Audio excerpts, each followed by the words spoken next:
কথায় বলে যে এই দুনিয়ায় যারা সব থেকে বেশি ভালোবাসবেন, বেশি আপন ভাববেন, সেই সব থেকে বড় আঘাতটা দেয়।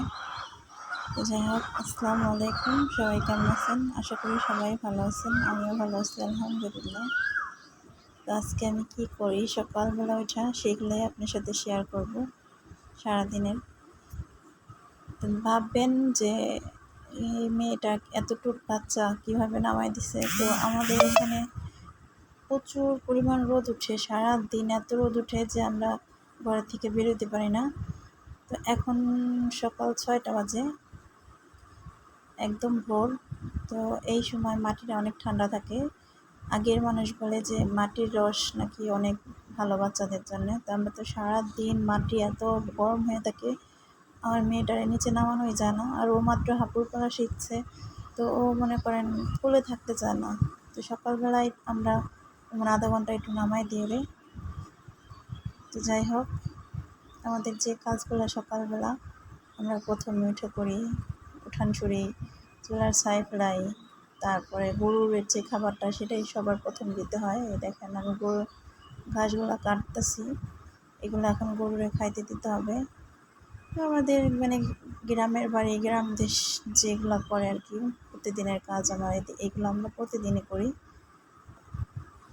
এইভাবেই সকালবেলা উঠে এইভাবেই সব একই কাজ প্রতিদিনই করতে হয় আমাদের। তো যাই হোক, তারপরে হাঁস মুরগি ওদেরকে আদা দিতে হয়, খাওয়ান দিতে হয়। দেখেন আমার মেয়ে ভয় পেয়ে গেছে আসলে কি, খুব ছাড়ার সাথে মুরগিগুলো উপরে কাঁধের উপরে চলে আসে এক একটা, এরকম সব বাড়ির তো অনেক শিকারী ওরা। দেখেন ওরা খাবারের জন্য পাগল হয়ে গেছে যে আমাদের খাবার দাও এরকম। তো যাই হোক, মুরগির আদার দিলাম, গরুর ঘাস কাটা হয়ে গেছে, উঠান বাড়ি সরা হয়ে গেছে। আপনারা অবশ্যই আমার ভিডিও যারাই দেখেন তারা জানেন আমার উঠানটা অনেক বড়। তো এগুলো সরতে করতে করতে অনেকটা সময় চলে যায়। তো কিছু করার নাই, প্রতিদিন ভোরবেলা উঠে আগেই আমাদের কাজ থাকে উঠান সরা, রান্নাঘর সরা, এগুলাই আমাদের কাজ প্রতিদিন।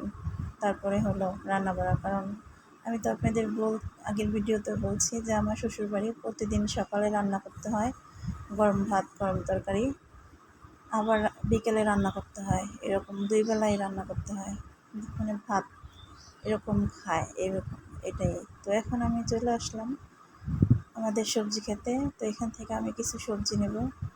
আমাদের আসলে মানে খুব কম কিনতে হয় আনাজ তরকারি, কিন্তু বেশিরভাগই বাড়িতে চকে সবজিগুলো করে, তো এই জন্যে আমাদের টাটকা সবজি আমরা খাইতে পারি। তো দেখেন এখান থেকে আমি কিছু কুমড়া শাক নিতে আসছি, কিছু কুমড়া নেব, দেখি আর কি নেওয়া যায়। এখানে ধুন্দুল আছে, আমি কিছু কুমড়া শাক নিচ্ছি রান্না করার জন্য। দেখেন, তো কিছু কুমড়া নিচ্ছি, তারপরে কিছু ধুন্দুল নিচ্ছি। তো এইগুলো আনলাম সকালে আর কি রান্না করার জন্য। তো আমার শাশুড়ি বললাম আমাদের ডাটা খেতে আছে আবার বাড়ির সামনে পিছনের পাশে আমাদের। তো সেখান থেকে বললাম মা কিছু ডাটা শাক আনেন, ডাটা উঠায় আনেন। তো আমার মা মানে আমার শাশুড়ি ডাটা উঠায় আনতে গেছে।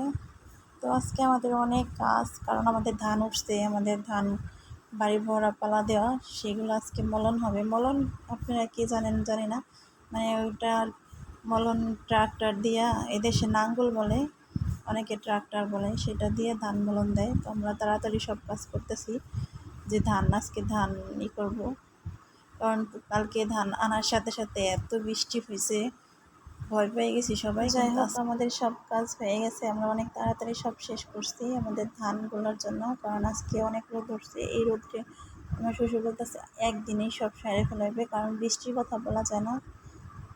তো দেখেন ধানগুলো মলন দিতেছে, পুরা ধান কলা দেওয়া আছে এখানে।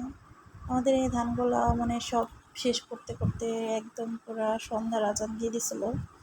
তারপরে মনে করি ভালো হয়েছে, কারণ বৃষ্টির কথা বলা যায় না কখন বৃষ্টি চলে আসে। তো আমি কি কি কাজ করলাম সেটাই আপনাদের সাথে শেয়ার করলাম, জানি না আপনাদের কেমন লাগবে।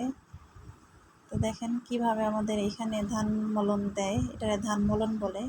আমার শ্বশুরবাড়ি এখানে ট্রাক্টর দিয়ে ধান মলন দেয়। তো যাই হোক, সবাই ভালো থাকবেন, সুস্থ থাকবেন। পরবর্তী ভিডিওতে আবার দেখা হবে। আল্লাহ হাফেজ।